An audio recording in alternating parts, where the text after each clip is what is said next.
Hey guys, welcome back. So today we're out at the range to talk about the MP7 at home. The MP7, what is that? Well, the HK MP7 is an iconic firearm used by special operations and law enforcement and paramilitaries around the world. Just sadly, HK has no interest in selling that firearm to American citizens for whatever reason. But there are companies like Tommy Built that are manufacturing perfect replicas that are almost into production, and I definitely want one. But they're going to be over $3,000. Then you have the whole cost of the ammunition and availability of the ammunition to feed it. That's going to be difficult. And so there are other options out there. PSA announced at SHOT Show they had a 5.7 pistol based on their rock that had like a little chassis system that everybody was calling the MP7 at home. Has everybody pretty excited. It's not quite out yet, but there is another product I found because of an X post, formerly known as Twitter, and it's manufactured by FarrowTech. And it is a conversion kit for a commonly available firearm, the Keltec CP33. So down here is Keltec CP33, up here is FarrowTech, and that's what we want to talk about in today's video. This is a 22 long rifle, and it does use a quad stack 22 magazine. This does have a brace on it, but if you want to do the paperwork, they will also sell you a stock once you do the Form 1. On the end, I have a Gemtech suppressor and then an old red dot sight that you can't get anymore that I think is really cool, but there's no sense of talking about it because they're no longer available. This little guy, if you ask me, definitely has the right look. Super lightweight, and yeah, 22 long rifle, maintains the same controls. Spring pressure on these things can be a little bit weak. The maintains the same controls as the original CP33 and is surprisingly accurate, but the CP33 has always been really, really accurate.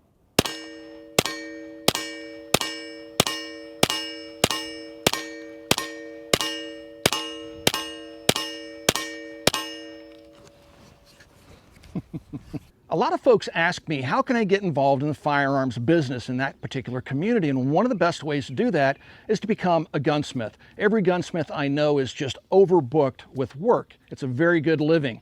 And so if you would like to become a gunsmith, you need to go to a gunsmithing school or become an apprentice for an existing gunsmith. But Modern Gun School is an accredited college that also works with veterans in the GI Bill, where you can go and get a degree from accredited college in gunsmithing and then go out and start your own gunsmithing business, which I think is a really great option. Again, throughout my entire life, gunsmiths have always been able to earn a really good living, assuming they have a really strong work ethic. So please check out Modern Gun School. I do have a link in the video description below. As I've said many times on the channel before, you're allowed to own firearms that are simply fun to shoot.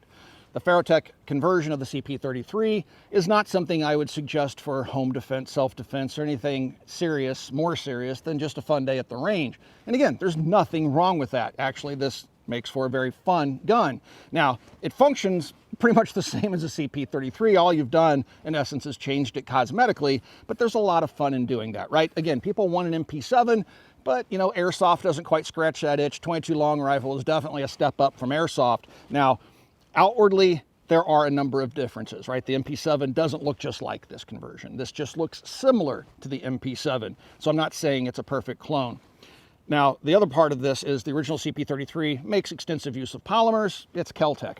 But the FarrowTech conversion is basically just a housing around the original upper that is 3D printed. And then on top, they have an aluminum pick rail that is attached to that 3D printed polymer housing. It replaced the original CP33 lower handguard with the FarrowTech conversion, kind of completing the look. And then they've changed out the T-handle. We have the wire brace adapter here. So this is actual metal. Then it comes back here to a 3D printed part where the brace attaches to the wire runners here. Now, again, stocks are available for this if you do want to convert it to an SBR. Has metal inserts in here on both sides for a single point sling setup. The M-lock out here, it looks a bit thick on the 3D printing. I haven't tried to put an M-lock accessory here for like maybe a forward sling mount, but I'm guessing that might be a little bit thick. Plus, you don't want to yank on it too hard. It is 3D printed polymer. So I would say, the majority of the CP33 is still here. You've just changed it a little bit cosmetically. Another cool thing that they did is they manufactured a 3D printed floor plate that replaces the factory one. Does not increase the capacity. It doesn't do that, but it sticks out so that when you take a look at an MP7, it has that same MP7 style magazine protruding from the pistol grip. So it just kind of completes that look. All right, so let's do a little bit of shooting with this bad boy.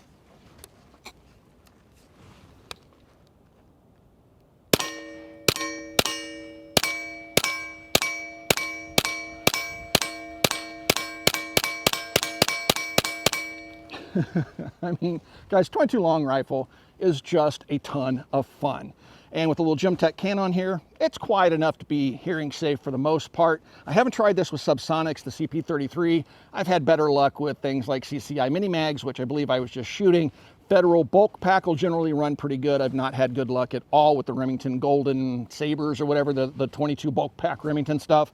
I find that I have more problems with that type of ammo. But if you're playing with 22, that's just kind of 22 stuff, right? 22s have issues with things like rim lock, and that's another thing why I would not recommend something like this for personal defense or anything too serious.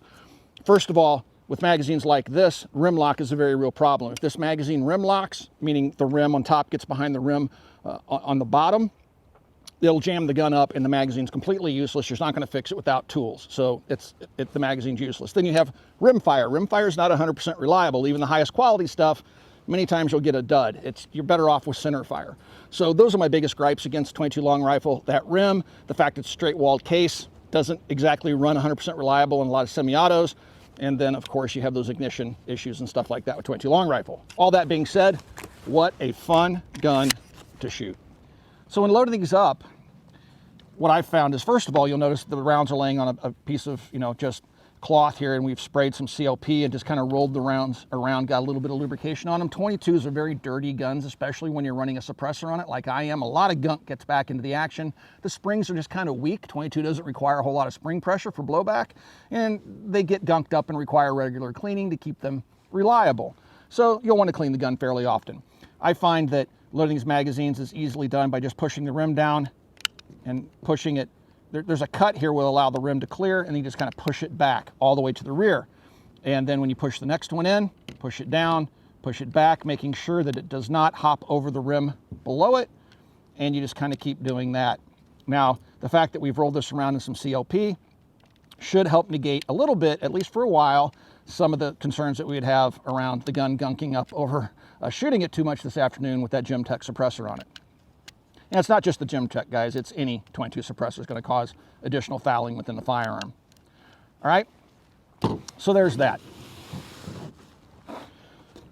So here's the FarrowTech conversion. Here's the CP33, my other one that's unconverted, so you can see what the basic conversion looks like. So in essence, this upper receiver that contains your barrel and bolt, all that stuff is maintained. It is inside this housing. All you do is basically remove this lower handguard, take the screws out here. They'll supply additional screws that are a little bit longer, which will hold and then you take your sights off, and screws will attach to the old sight mounts, and then you'll have the screws going through the receiver here that's going to hold this upper inside this shell, if you will, and then you just use the unmodified lower, again, with the exception of the safety. They do give you a different safety, has a little bit larger profile to it that works with the conversion. And then of course the T-handle, if you can call it that, the charging system has been changed a little bit on the conversion device. All right, so if you want to take it apart, to do that, you just have a pin here in the front. This pin can be a little tight. I'm just going to pop that pin out. And there's no magazine in the weapon, and the bolt's locked to the rear. I'm going to go ahead and let that bolt go home. And now I can just pull this lower away. It just kind of slides away, and then you can clean your lower.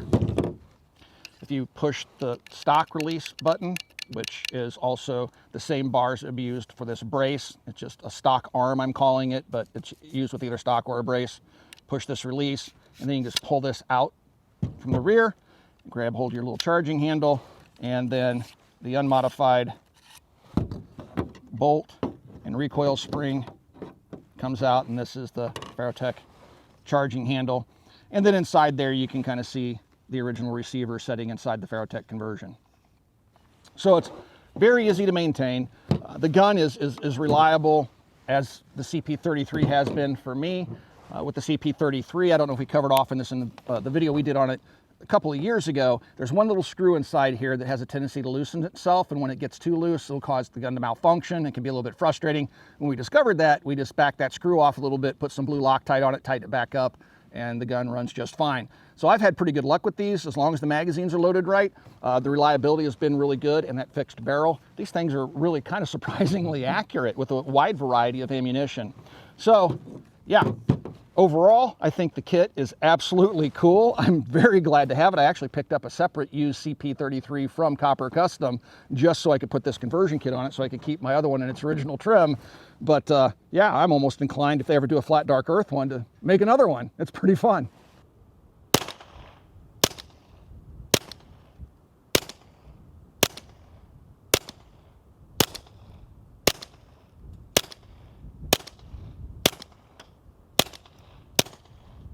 The FarrowTech kit you're looking for is called the FT7. That's what this conversion kit is referred to on their website. The prices vary, so there's a number of different options that you can choose when setting up your kit. So it ranges anywhere from $270 for the basic kit all the way up to, I believe, $535 for every bell and whistle that they offer. So that, coupled with the price of the CP33, you're gonna have some money tied up into your MP7 at home. Now, keep in mind, probably the biggest problem I have with the CP33 is the quad stack magazine. It is very difficult to get those things stacked properly. Many times, if we load 5 magazines, at least 3 out of the 5, we're gonna have done it incorrectly and encountered rim lock, which then forces us to, take everything apart and get it all working again. Now, there are magazine loaders out there. I used to have one, I don't know what I did with it, that helped get the magazine loaded correctly, and hopefully those are still on the market. But overall, I'm very happy with the FarrowTech FT7. I think it's a fun conversion kit. It is a little bit pricey, but keep in mind, they're not probably selling a whole lot of these. Maybe this video will change that, because if you're into the CP33 and you're into the MP7, for me, it was a worthwhile investment. So if you have any questions, you can ask those questions down below. I typically stick around for the first couple of days after a video goes live to answer the questions you guys may have. If you would like to support us here at the Military Arms channel so we can continue to bring you content like this, you'll have direct access to me. I answer all private communications, get early access to videos, things like that. Become part of our Patreon family. We have a link to Patreon in the video description below. Right here on YouTube, you got the thanks and support button. Right underneath the video player you're watching right now, mash either one of those buttons and you can help support us here on YouTube in the age of demonetization. Last but not least, please swing by, check out Copper Custom. Thank you for 16 years of support, and we'll talk to you guys soon.